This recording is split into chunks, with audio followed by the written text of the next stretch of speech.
Hello everyone. तो आज मैं लेके आ गई हूँ एक और नया episode when the sky falls का। दिखाया जाता है देवाराज चला जाता है अब्रॉड स्टडीज़ के लिए और देवाराज पहले ही सारिका से कह चुका होता है कि तुम्हें यहाँ का सब ध्यान रखना पड़ेगा और बाद में आके मैं तो यहाँ का राजा हूँ ही, मैं राज करूँगा।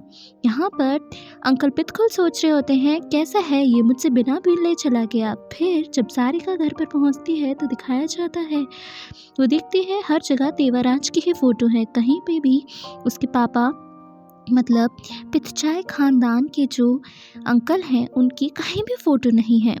सबको ये लगता है कि सारिका एक काम करने वाली ही है क्योंकि वो यहाँ पे सिर्फ रहने के लिए ही आई है और सब लोग उसे ऐसा ही ट्रीट करते हैं।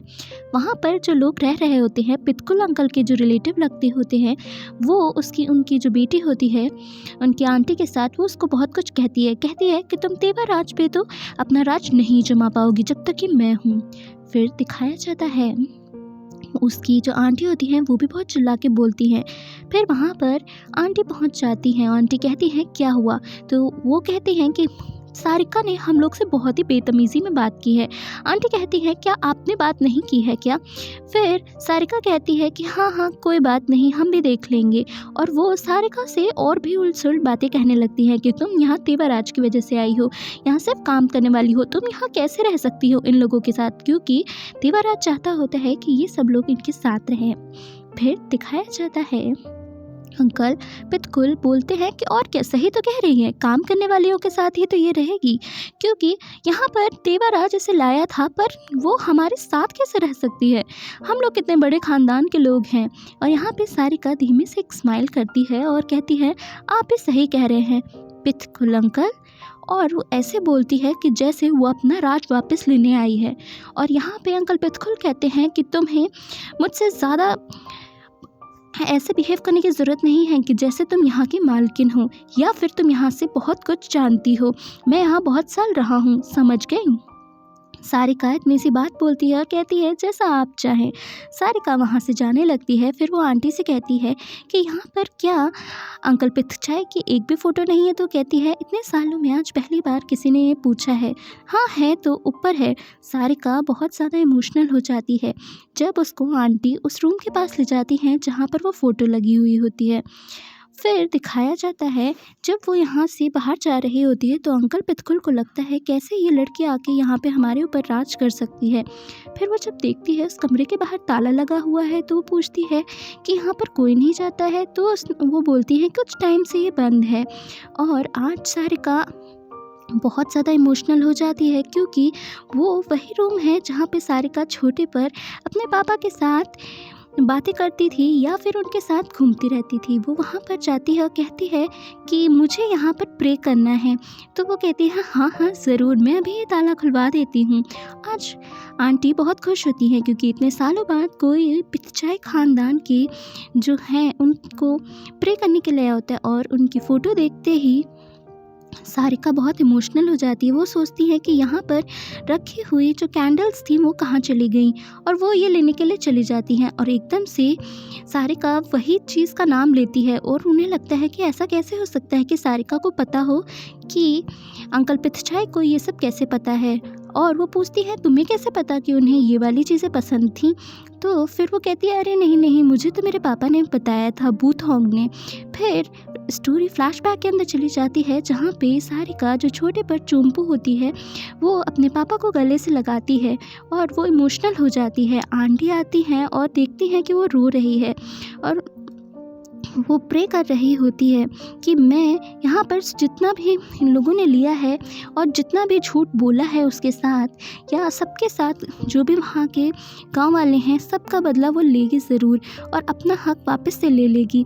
फिर दिखाया जाता है अंकल पितकुल तो बहुत खुश होते हैं आज कि कैसे न कैसे करके वो विल खुल जाएगी। फिर जब सारिका अपने रूम में जाती है तो उसके पास से एक रुमाल मिलता है। वो रुमाल किसी और का नहीं देवाराज का होता है। देवाराज वो रुमाल देख के देवाराज के बारे में सोचती है कि कैसे स्टोरी फ्लैशबैक में चली जाती है जहाँ पर सारिका जो बहुत उदास होती है तो देवाराज उसे अपना रुमाल दे देता है। और सारिका हमेशा से ही देवाराज से नफरत करती होती है। वो ये सोचती है जब देवाराज मिलेगा तब वो देवाराज को वापस कर देगी। फिर दिखाया जाता है स्टोरी प्रेजेंट के अंदर आ जाती है। थोड़े टाइम पहले जब तेवाराज उससे कहता है कि तुम यहाँ पर रहोगी इन लोगों के साथ, या वो सोचती है कि मुझे यहाँ पर रहने के लिए तो इसने बोल दिया है, पर यहाँ पर कोई भी मुझे वैसा नहीं ट्रीट कर रहा है जैसा सब करना चाहिए, जैसा सबको। वो सोचती है कि सब लोग यहाँ पर एक दूसरे से कितनी नफरत करते हैं। फिर दिखाया जाता है सारिका सोचती है कि मैं कुछ ही टाइम में यहाँ पर मुझे सब कुछ पता करना पड़ेगा। फिर वो तेवाराज को उसका रुमाल वापस देने की सोचती है। फिर दिखाया जाता है तेवाराज अपने घर पे पहुंचता है अब्रॉड के अंदर, और वहाँ पर वो कहता है कि मेरी सामान की चीज़ें कहाँ हैं, बताओ मुझे कहाँ है। वो छोटी छोटी बात पे गुस्सा हो जाता है। फिर उसका दोस्त कहता है ये रही, तुम्हें इतना गुस्सा करने की कोई ज़रूरत नहीं है, क्योंकि छोटे पर से ही दोनों साथ में रहे हुए होते हैं। उसके दोस्त को सब कुछ पता होता है कि इसका कौन सा सामान उसे कब चाहिए है और क्यों चाहिए, और वो क्यों गुस्सा कर रहा है। फिर दिखाया जाता है वहाँ स्टोरी फ्लैशबैक के अंदर चली जाती है, जब उसका दोस्त, जो लड़की उसके घर पर आई हुई होती है, जो अंकल पितकुल की दोस्त की बेटी होती है, उसके बारे में दिखाया जाता है, जहाँ पर एतोंग उससे कहता है कि तुम्हारी डिज़ाइनिंग इतनी अच्छी है पर किसी को समझ ही नहीं आता है। जब उसके घर वाले उसकी डिज़ाइनिंग्स फेंक देते हैं तो वो चुपके से वो जो रुमाल उसने तेवाराज के लिए बनाया हुआ होता है, वो भी वो ज़बरदस्ती, क्योंकि उसके घर वाले चाहते होते हैं, मतलब उसके जो घर वाले होते हैं वो चाहते होते हैं कि ये रुमाल वो तेवाराज को दे, तेवाराज से जाने से पहले, पर तेवाराज लेने से मना कर देता है। तो वो रुमाल उसका दोस्त रख लेता है। वो कहता है मैं तेवाराज को दे दूंगा, पर वो तेवाराज को देने के बिना अपने पास ही रख लेता है। फिर दिखाया जाता है स्टोरी वापस से तेवाराज के घर पर दिखाई जाती है, जहाँ पर वो आंटी कहती हैं कि जाओ तुम जाके चाय बनाओ, ये तुम्हारी आंटी को बहुत ज़्यादा पसंद है, समझ गई ना। और ये समझ जाती है सारिका कुछ तो गड़बड़ है। वो कहती है इससे डाइजेशन अच्छा हो जाता है। आज वो बहुत खुश होती है। जो आंटी होती है पितकुल की जो दोस्त होती हैं, वो कहती हैं आज तो सारिका को पता चलेगा, बहुत सेवा करने का मन होता है ना, तेवाराज उसे सेवा करने के लिए लाया था ना, आज देखो कैसे वो सेवा करती है।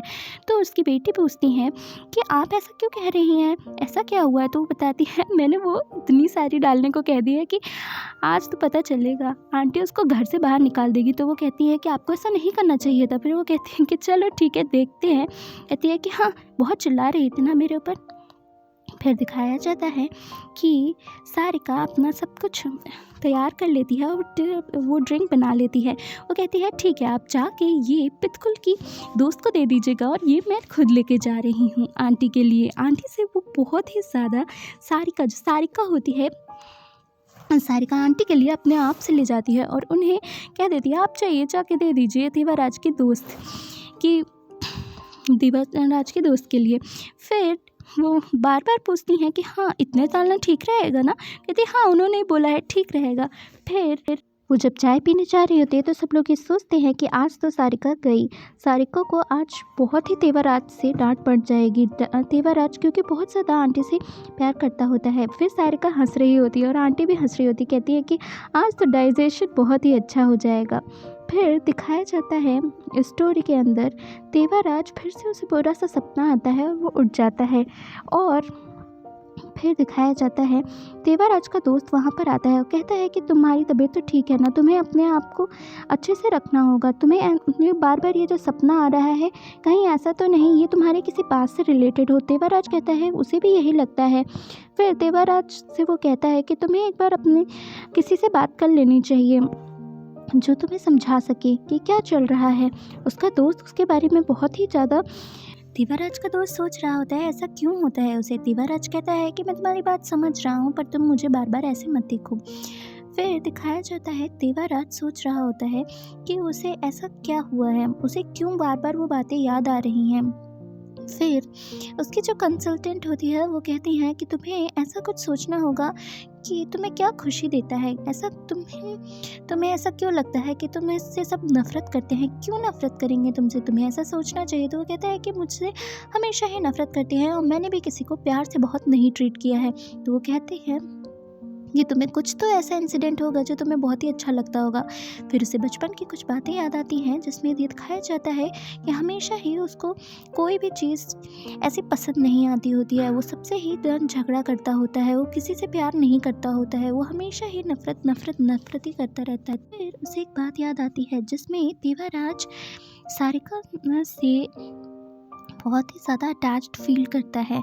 जब सारिका के पैर में थोड़ी सी मोच आ जाती है तो वो उसके लिए बहुत फ़िक्रमंद हो जाता है और सारिका को अपने बाहों में लेके जाता है।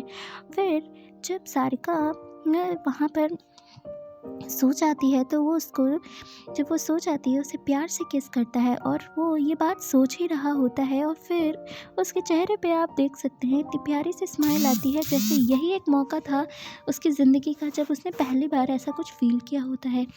फिर दिखाया जाता है देवाराज जाके तुरंत कॉल करता है और अपने जो विल वाले मैनेजर होते हैं उन्हें कहता है सारिका को एक अच्छी पोजीशन देने के लिए। और फिर नेक्स्ट डे वो घर पर पहुंचते हैं और कहते हैं सारिका को एक अच्छी पोजीशन आपको देनी पड़ेगी क्योंकि ये देवाराज चाहते हैं। फिर स्टोरी फ्लैशबैक के अंदर दिखाई जाती है जहां पर आज भी वो विल नहीं खुली होती है और अंकल के पास होती है, जो अंकल पिथचाई होते हैं उनके दोस्त के पास। और सारिका को ये बात पता चल जाती होती है कि आज वो आए हुए हैं क्योंकि देवाराज ने कॉल किया होता है और यही बात अंकल उसे बताते हैं एटोंग के पापा। और फिर वो सोचती है इन्हें कुछ ना कुछ ज़रूर पता होगा अंकल पिथचाई से रिलेटेड, मतलब उनके पापा से रिलेटेड, और इस बात से वो बहुत खुश होती है। और इसी के साथ एपिसोड कंप्लीट हो जाता है। नेक्स्ट एपिसोड के लिए सब्सक्राइब कीजिए।